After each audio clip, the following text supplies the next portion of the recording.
What was the reason to do traditional publishing versus, because like coming from the space that you come from, right? Yep. Building a bunch of SaaS companies, but then build also a companies. Why would multi-8-figure I coaching do it? Yeah, business. didn't need the money, didn't need the advance. Yeah. So ego, 100% ego. Travis is ego. Status, credibility, I guess, more than status.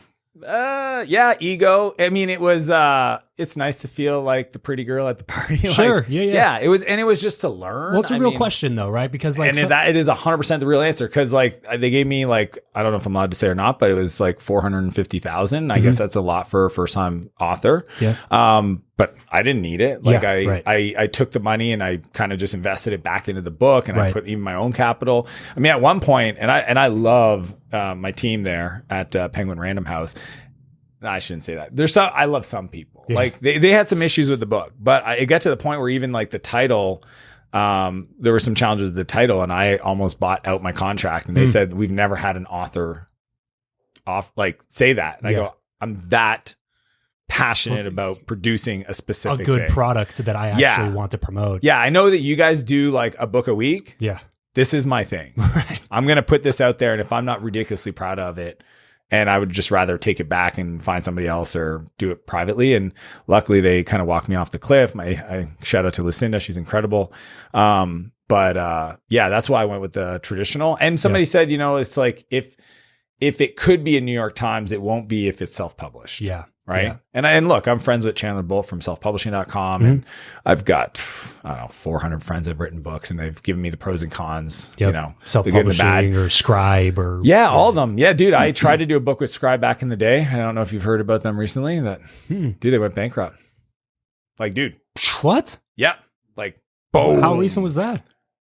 3-4 weeks ago. No shit. Yeah. Like everybody worked there. Just one day came into work and they're in receivership. That's wild. Yeah, I don't know the whole story. I knew Jevin, the CEO, and I obviously know Tucker and Zach, who started it. Yeah, Tucker's I tried to do a deal with them like back in the day, but just their process wasn't aligned with my creative desire artistically. Yeah, they were awesome about it. Like they literally said, "Look, let's look at our hard costs, and we'll send you the money back." Like because I sent them quite a bit.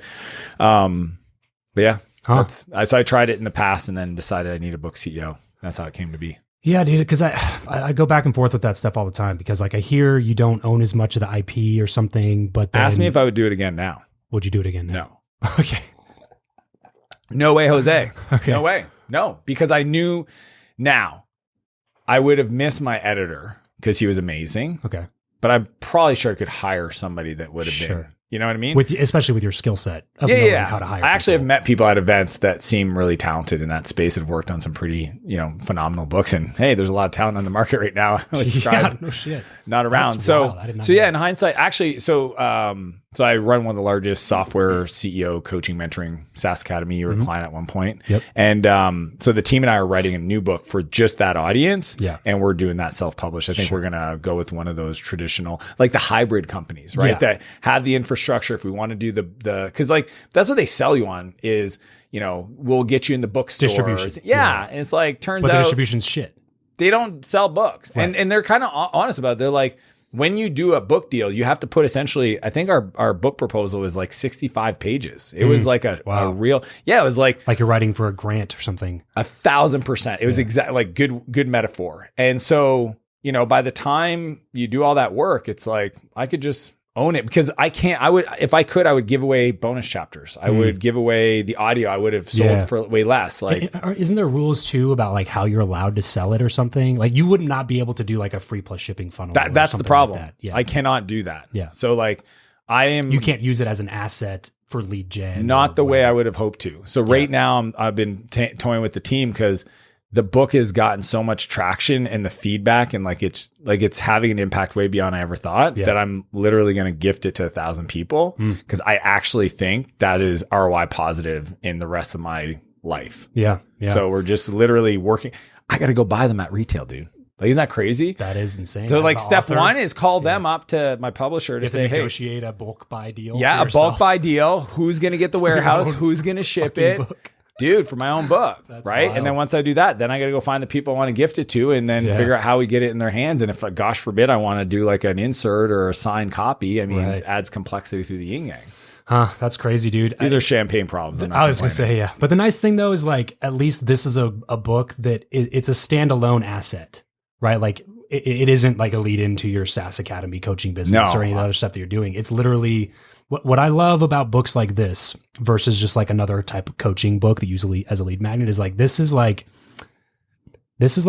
a book that adds to the body of knowledge in the world. In that category. I literally read Ryan Holiday's book, Perennial Seller. Okay. So here's how I decide. Like when I decided to do, he actually did that probably 2 books ago. Oh, okay. Yeah. It's probably about 6-7 years old. I said, okay, I'm going to write a book and I'm going to like make it a thing. And I want it to be like a top book. Mm-hmm. So I reread the top 20 business books in my mind, Good to Great, 7 Habits, all that stuff, just to get myself in the headspace and go revisit the old stuff and the newer stuff, right? Atomic Habits, etc.